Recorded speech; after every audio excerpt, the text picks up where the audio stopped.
Bonjour à tous, bienvenue sur ma chaîne. Aujourd'hui, je vous présente une recette de tarte aux pommes super simple.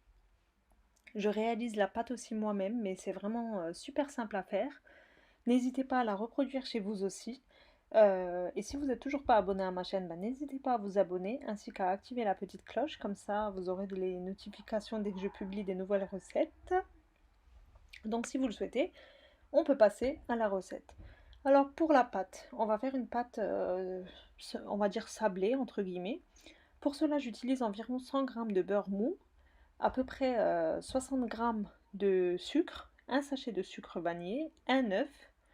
Moi j'aime beaucoup la vanille, donc j'ai mis 2 sachets de sucre vanillé, mais un serait suffisant aussi.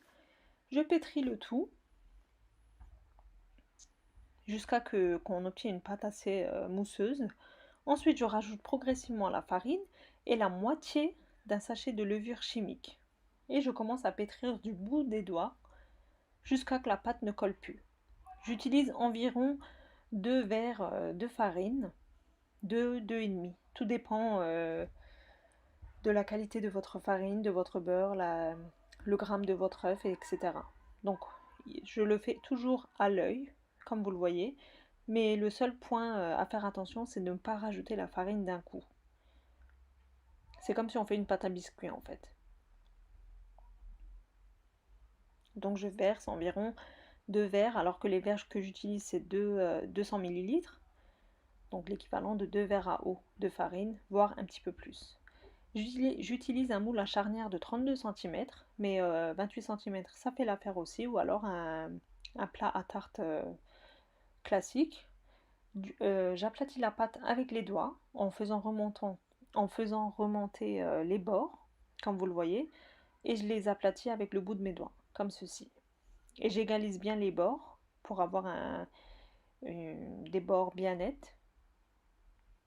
Je n'aime pas trop quand ça fait un peu brouillon, mais c'est comme vous le souhaitez en fait. Moi j'ai essayé d'égaliser comme je pouvais à la main. Pour moi, c'est plus facile d'étaler la pâte comme ça que de la faire au rouleau sur du papier sulfurisé. Donc une fois que vous prenez l'habitude de cette technique, c'est vraiment beaucoup plus simple. Et j'égalise le tout. Je vérifie bien que c'est épais partout de la même façon. Là ensuite j'ai 3 à 4 pommes rouges que j'ai pelées et enlevé les pépins. Je les coupe en quartiers, en petites tranches. Et je vais les disposer l'une à côté de l'autre sur ma pâte. Je dispose mes pommes comme une tarte aux pommes classique, mais je ne vous cache pas que des fois quand je suis pressée, je coupe mes pommes en petits cubes et je les mets directement comme ça à l'arrache sur ma pâte et je mets ma sauce. Donc là aujourd'hui j'ai fait attention au visuel, donc j'ai fait une tarte aux pommes classique, on va dire ça comme ça. Mais si vous êtes pressé, si vous ne faites pas attention au visuel, vous pouvez très bien mettre les pommes coupées en petits cubes et directement la sauce sur le dessus. Vous pourrez réaliser cette pâte, cette tarte avec des poires aussi. Des poires fraîches, c'est excellent aussi. Si vous aimez les poires, vous pouvez reproduire cette recette aussi. De la même façon, en remplaçant les pommes par des poires.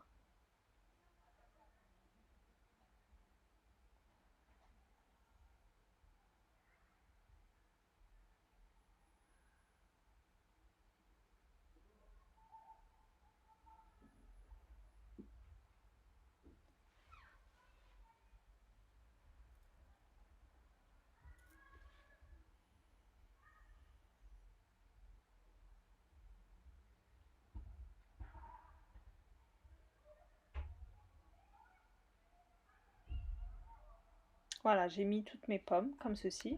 J'ai préchauffé mon four à 175 degrés. Dans un petit bol, j'ai 2 œufs entiers. Je verse l'équivalent de 120 g de sucre, 2 sachets de sucre vanillé,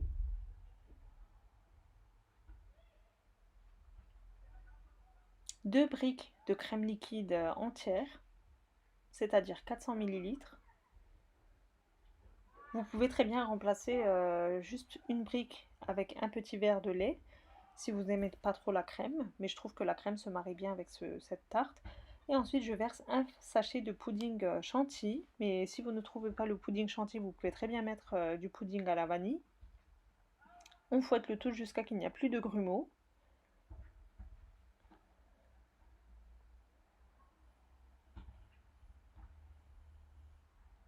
Et je verse ma sauce sur mes pommes.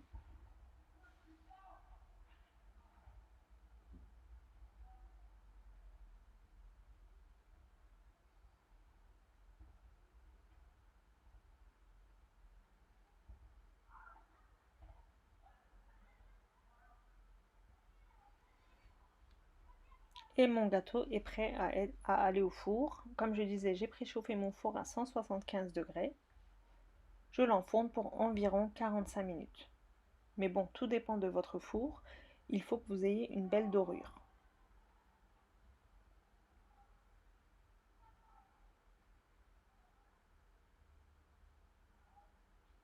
Voilà, mon gâteau est prêt, il est sorti du four. Bien attendre qu'il refroidisse. Sinon, ça risque d'être un petit peu liquide au niveau de la crème. Donc, une fois refroidi, on peut enlever le gâteau du moule.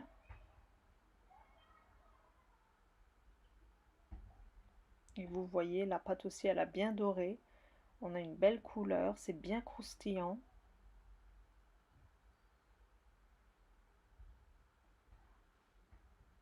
Et là, je vais vous couper une part pour vous montrer l'intérieur, la texture. Franchement, c'est excellent. N'hésitez pas à la reproduire chez vous aussi. C'est vraiment super simple. Comme je le dis à chaque fois, je le répète, mais peut-être que vous ne l'avez pas vu dans les vidéos précédentes. J'aime beaucoup partager des recettes faciles et pratiques, des recettes que d'après moi, tout le monde est capable de réaliser. Voilà, donc je ne veux pas compliquer les recettes.